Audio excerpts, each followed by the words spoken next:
नमस्कार दोस्तों। आप लोग कैसे हैं? उम्मीद है अच्छे ही होंगे। दोस्तों, आज की आधुनिक जिंदगी में हम अपने माँ बाप को कहीं ले जाने में शर्माते हैं। हमें लगता है कि हमारी बेइज्जती हो जाएगी, पर हम भूल जाते हैं कि उनका जमाना और हमारा जमाना अलग था।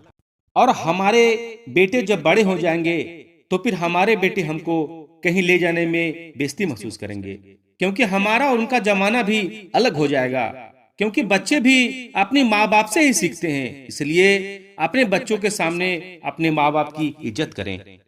आगे बढ़ने से पहले एक छोटी सी विनती है कि यदि आप हमारे चैनल को अभी तक सब्सक्राइब नहीं किए हैं तो सब्सक्राइब कर लीजिए, ताकि आने वाली कहानी का नोटिफिकेशन आपको मिल सके। चलिए दोस्तों, कहानी की शुरुआत करते हैं।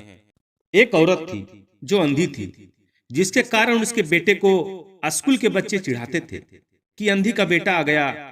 हर बात पर उसे यह शब्द सुनने मिलता था, अंधी का बेटा आ गया। इसके कारण बच्चे को बहुत शर्म आती थी और वह अपनी माँ से चिढ़ने लगा।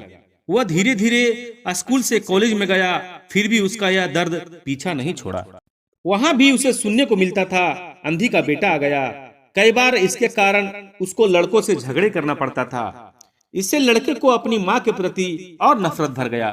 पर बेचारी माँ अंधी होने पर भी दूसरों के घर में काम करती थी और अपने बच्चे को पढ़ाया लिखाया और उसे इस लायक बना दिया कि वो अपने पैरों पर खड़ा हो सके। पर बेटा उसे कहीं भी अपने साथ ले जाने में हिचकिचाता था। बेटा जब बड़ा आदमी बन गया तो वो अपनी माँ को छोड़कर अलग रहने लगा। काफी समय बाद एक दिन एक बूढ़ी औरत उसके घर आई और गार्ड से बोली, मुझे तुम्हारे साहब से मिलना है।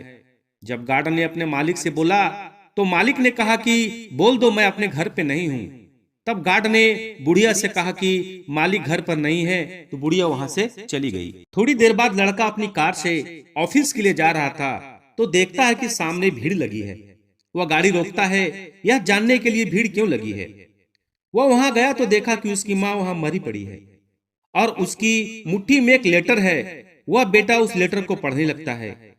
दोस्तों, इस चिट्ठी में जो लिखा था उसे बोलते हुए मेरी आंखों में आंसू आ रहे हैं। तो आप लोग जो मेरी कहानी को सुन रहे हैं, आपका क्या होगा? जब बेटा वह लेटर पढ़ने लगा तो उसमें लिखा था कि बेटा, जब तू छोटा था तो खेलते समय तेरी आंखों में सरिया धंस गया था और तू अंधा हो गया था, तो मैंने तुम्हारे भविष्य के लिए मैंने अपनी आंखें तुम्हें दे दी थी। इतना पढ़कर लड़का जोर जोर से रोने लगा और वह पागल की तरह अपनी माँ से लिपट गया। पर अफसोस, अब उसकी माँ उसके पास नहीं आ सकती थी। इसलिए कहा जाता है कि माँ बाप का कर्ज हम कभी चुका नहीं सकते हैं। इसलिए दोस्तों, समय रहते ही माँ बाप की वैल्यू करना सीखो। जब आपके पास माँ बाप का प्यार नहीं होगा, आपके पास माँ बाप नहीं होंगे, तो अफसोस के सिवा कुछ हाथ नहीं आएगा। आपको यह कहानी कैसी लगी, कमेंट में जरूर लिखें। धन्यवाद।